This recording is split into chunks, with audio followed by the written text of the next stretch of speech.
Hi, welcome to this Blender video tutorial entitled Box Select, Circle Select. Box and Circle Select are two common methods for selecting multiple objects or multiple sub-object components, such as vertices, edges, or faces. To demonstrate Box and Circle Select, I've placed the default cube object in my Blender scene. I'll select the cube, tab into Edit Mode, and I will subdivide the cube object by clicking 3 times on the Subdivide button located in the left tool panel. I'll then press the A key to deselect all of the vertices. Note that I am in solid shading mode. I am also in vertex select mode. Note also that my Limit Selection to Visible button is turned on. This means that when two objects, or in this case two sub-objects, overlap, I will only be selecting the visible or front sub-objects. I'll go to Front Orthographic View by clicking on Numpad 1. To activate Box Select, I'll click on the B key. This creates a dotted crosshair. I will left-click and drag a box around a group of vertices. Then let go of my left mouse button, and any vertices within the box are selected. Notice that since the Limit Selection to Visible button is turned on, the selection is limited to the front vertices and not the overlapping back vertices. I'll go back to Front Orthographic View, Numpad 1, and I'll press the A key to deselect the vertices. I'll then turn off my Limit Selection to Visible button. Now when I make a selection, the overlapping back vertices of the cube will be selected. I'll press the B key to activate the box select. Hold down my left mouse button and drag a box around the same set of vertices. Release my left mouse button, and thereby selecting them. Notice that with the Limit Selection to Visible button turned off, the back vertices are also selected. I'll go back to Front View. Deselect the vertices by clicking the A key. And I'll turn back on the Limit Selection to Visible button.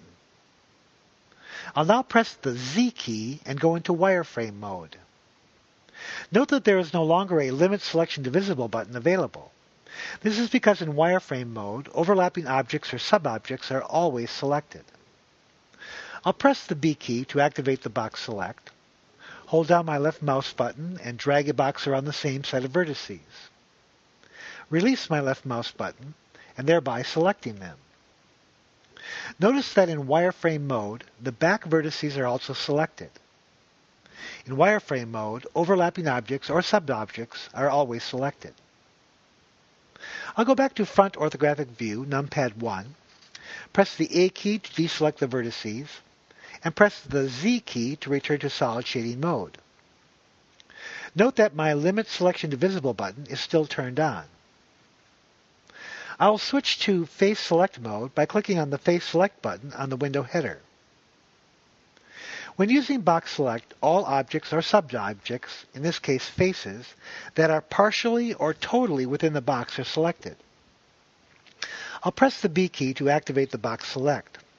Hold down my left mouse button and drag a box around the same area as I did before.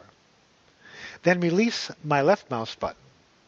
Note that the faces that were only partially within the box are also selected. Box Select is also a cumulative selection. That is, if something is already selected, clicking the B key and box selecting will automatically add to the selection. For instance, here the upper left faces of the cube are already selected. I'll press the B key and box select the faces in the lower right of the cube. Note that the faces are added to the existing selection. The box select can also be used to deselect. To deselect, you use the middle mouse button to drag the box, rather than the left mouse button. Here I will press the B key and hold down my middle mouse button and drag a box around some of the center faces. Then release the middle mouse button. Note that the faces that were partially or totally within the box are now deselected. Here I will press the B key, hold down my left mouse button, and drag a box around some of the center faces, then release the mouse button. Since I use my left mouse button to drag a box, the faces are added to the selection. I'll press the A key to deselect all the faces. Many of Blender modelers prefer using the circle select method for selecting multiple objects or sub-objects. Here I will press the C key to activate the circle select. Notice that a dotted circle is displayed. The size of the circle can be controlled by the middle mouse scroll wheel. To make a selection, just left-click and drag the circle over the objects or sub-objects, in this case faces, and they are selected.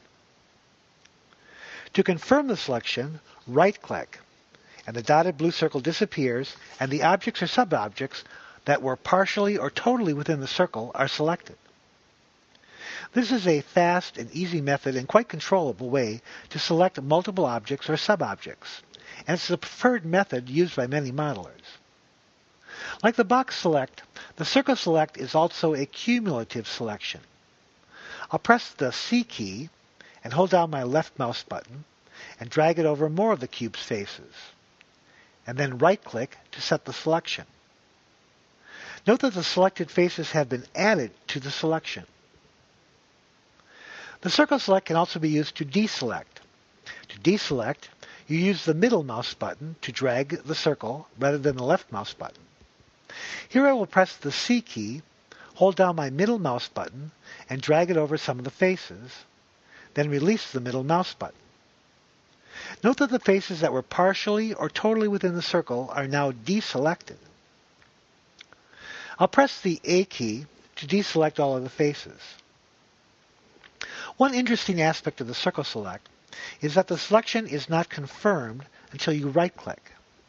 For instance, I will press the C key, hold down my left mouse button, and drag over some of the faces. Then before I right-click, I'll select more faces. Then before I right-click, I'll use my middle mouse button to deselect some of the faces. Finally, I'll right-click to set the selection.